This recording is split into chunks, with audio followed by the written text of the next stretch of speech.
In 17 seconds of attention to something, that's the kickoff point where more comes and more comes and more comes and more comes. So that's what we're talking about here today. We've been calling this gathering the science of deliberate creation. Ooh, what a good name, the science of deliberate creation. Me sifting and sorting and scientifically coming to personal conclusions of what I prefer, and paying attention to the chemistry of my body, recognizing the feelings that I'm feeling to let me know whether I'm in vibrational alignment with what I put into the vortex or not. And incrementally, day by day, getting better and better until there is that good feeling, good feeling, good feeling, and then that magnificent tipping point where it moves just not from feeling, but it moves into full-blown manifestation where I can embrace it and see it and smell it and taste it and touch it and lick it, and so can anybody else have view to it, because my manifestations are now out there vivid for everyone to acknowledge. You said, I am the creator of my experience. We love the science of deliberate creation, the all day, every day, noticing where I am, identifying where I want to be, and then giving my undivided attention to where I'm going. That's what we mean by science, ever changing, always looking forward. Science in your physical world is a sort of stymied, sort of shooting itself in the foot often, because it is so much more involved in what is than in what's in the vortex. And that's the difference between what we are teaching you here in this Art of Allowing workshop.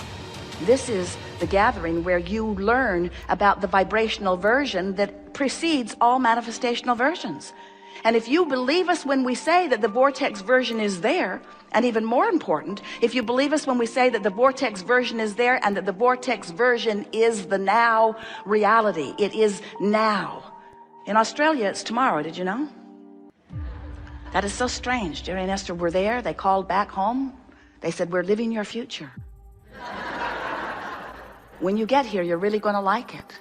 But of course, that isn't exactly accurate. It was called something different, but it was all now. In other words, Saturday in California, Sunday in Australia, but and non-physical. We don't even have clocks or calendars. In other words, there is no time in that sense where we are, and yet it is all now, and here we all are rendezvousing together in the now.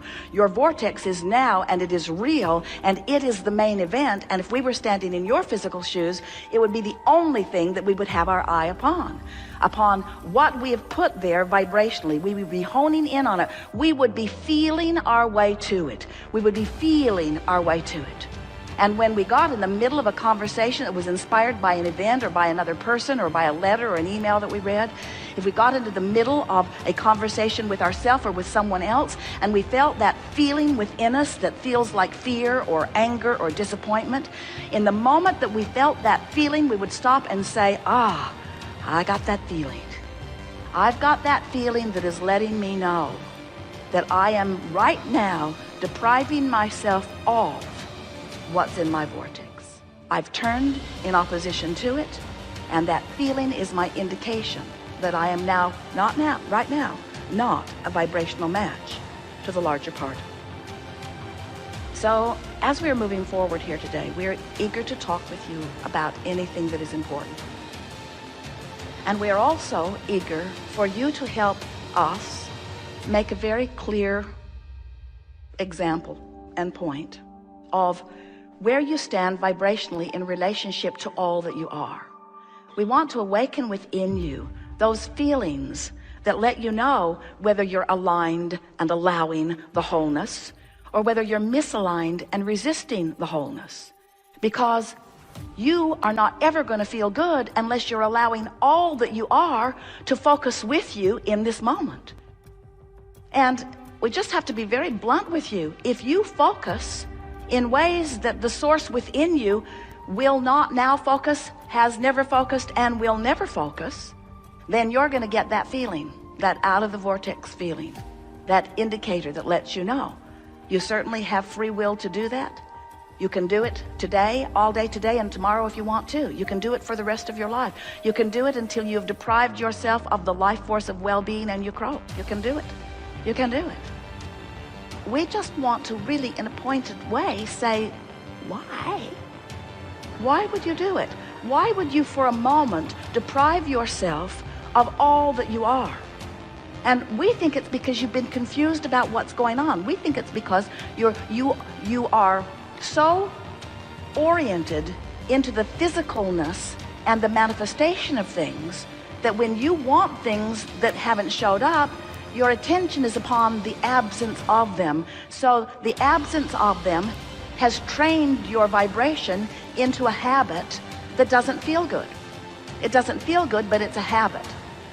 And the reason it's a habit is because law of attraction keeps making it easier for you to think the thought that you've been thinking. What's active in your vibration shows up around you.